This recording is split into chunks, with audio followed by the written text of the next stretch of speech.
So far, our experts have given us a good understanding of what a high-performance engine needs to make more power. And it all boils down to the proper mixture of fuel and air. The power is in the fuel, but to unlock it, we need air. But not just any air. For every 10 degrees I can cool the air, I can get 1% more power. Hey, pay attention here. You can't get this kind of stuff at a car stereo installation shop. Now you've got a rule of thumb. 1 pound of boost, 7% more power if you don't heat the air. 10 degrees drop in intake temperature, 1% more power if the pressure remains the same. One of the easiest ways to get cool air into an engine these days is to use bottled air. A big jug of nitrous oxide in the trunk.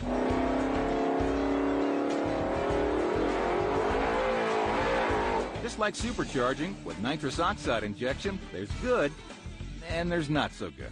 Cool thing about nitrous is it's on demand. You use it when you want it. If you don't want to use it, no problem, leave it off. That's a good point for nitrous. Now, here's the counterpoint. Nitrous oxide is a drag race tool. It is rarely used anywhere else. So if your life is 7 seconds, fine. My answer to a nitrous guy is get a better job, earn some money, supercharge the damn thing, turbocharge it. And then if you want more, then put the nitrous. Because the thing about a supercharger or a turbocharger is when you push down the pedal, it's there. There's no tank to go dry. However, if your life is lived in 7-second increments, nitrous oxide might just be the thing for you. We ran a Gene Fulton 762 cubic inch engine. It has 4 nitrous kits. We only use 3 of the nitrous kits. On the engine by itself, approximately 1,400, and then we spray up to an additional 1,000 horsepower. Blowers are cool. Nitrous makes incredible horsepower when you're hanging it all out. But there's one more method of getting it done, and it also happens to be Gale Banks' favorite horsepower maker. In any form of racing where supercharging or turbocharging is allowed, turbocharging has always prevailed. That's just how it is. The turbochargers do a better job of it. Gale Banks was one of the first people to really ring out turbocharged engines. His twin-turbo, 800 horsepower 82 Firebird set a new record at Bonneville, and it created the turbo revolution on the street. This car has power windows, it has a tilt steering wheel. Everything Firebird is in this car, and it's working. So, in essence, what we have here is the world's fastest street machine, the world's fastest door slammer, and we held that title for like 11 years with this car. It's been 289 on gasoline. The engine is a big block Chevy with the Pontiac Pro Stock style cylinder heads, the first version that ever came. We helped refine them. It's twin turbocharged with 2 turbochargers off of an Offenhauser Indy car. So we've got 2 of those. So there's enough air there to make a couple thousand horsepower. And this has 2 of my marine charge air coolers cooled up with ice water. And then it has 2 Dominator carburetors, which we pressurized. And it's ram air. The air enters the car right there and is rammed up and into the compressor on the turbocharger. This car held the land speed record for street cars for 11 years. Since that time, Banks Engineering has become the world's go-to house for turbocharging in every application, from race cars to sport trucks to heavy haulers. And after almost 3 decades of being on the cutting edge of this technology, Banks is more pro-turbo than ever. The power you can make with a turbocharger is hard to dream. It's an incredible number. As far as the folks at Banks Engineering are concerned, turbocharged engines are the wave of the future. And the future is now. You can also computer control the speed of the turbo, really refine it.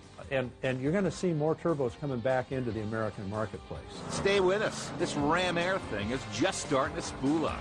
Wait till you see what these guys are working on out in the shop. That's next on the American Muscle Car.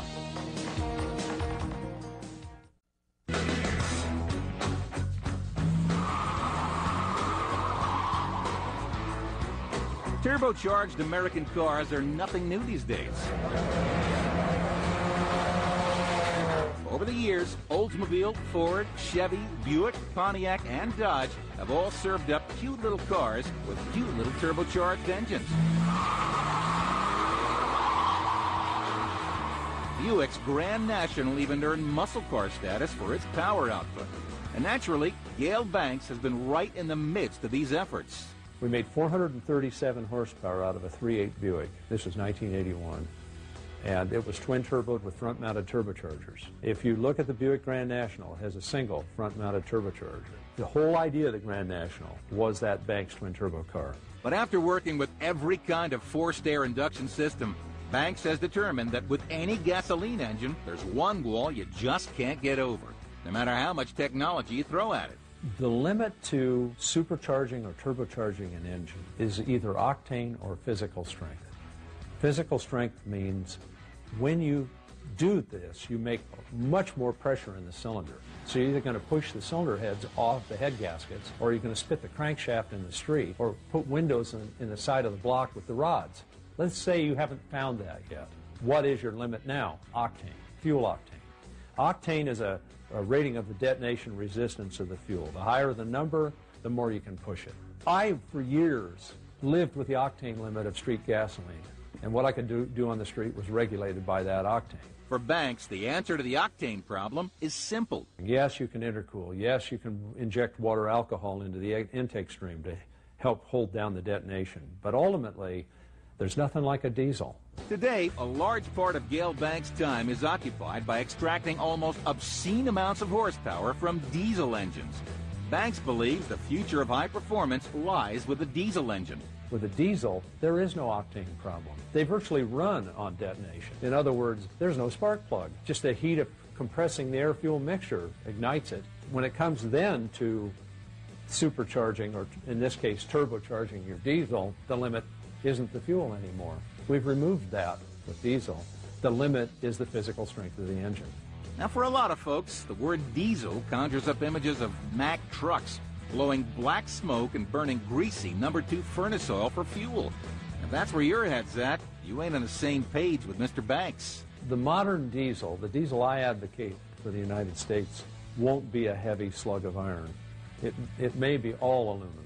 We're working here at Banks on high-speed, high-output performance diesel. We will have the ability to turn diesel engines faster. I want to make diesel engines lighter weight. They have got too much torque advantage over gasoline. I want to give some of that away, spin them faster, and get them into lighter vehicles. That's my goal. Plus, there's a nice side benefit for breaking through the octane barrier. All of a sudden, hot rodding is green. The fuel's the key, and that old smelly diesel is gone. Diesels today are green and fun. In case you were wondering if Gale Banks really believes any of this diesel talk, check this out. What we're working on here is a twin-turbo system to put in a stock pickup truck so guys can build diesel sport trucks.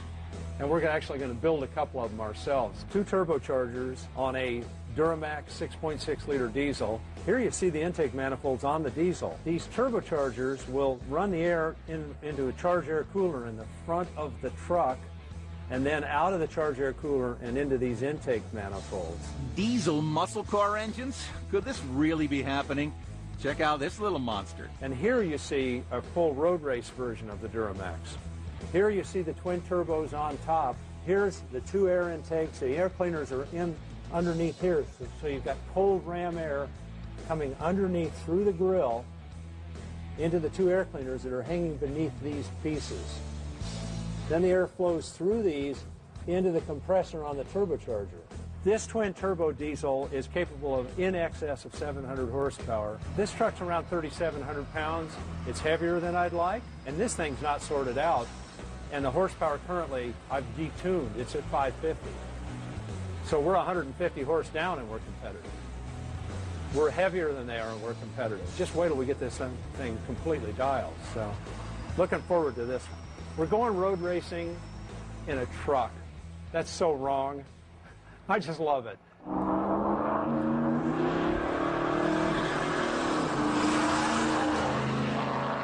Road racing diesel pickup trucks. 280-mile-per-hour street-legal Firebirds. And we've just scratched the surface. Obviously, this subject of ram air is way more complicated than we can cover in just a half an hour. But if you're interested, there's plenty of information on the web. And the way things are going, muscle car fans, you need to be interested in the future. Fortunately, from here, it looks pretty bright. The modern hot rod will be fuel efficient. It can be done, and blinding performance. We're into future tech. While I appreciate the hell out of a traditional hot rod and the looks of one and how it performs, I want to do it in a new way. I want to build a street car that runs 0 to 60 in the twos. That, to me, put your eyeballs on the back of your skull. You know, that's acceleration. And you know what? After all this, so do we. Thanks for watching. And remember, don't crush them, restore them.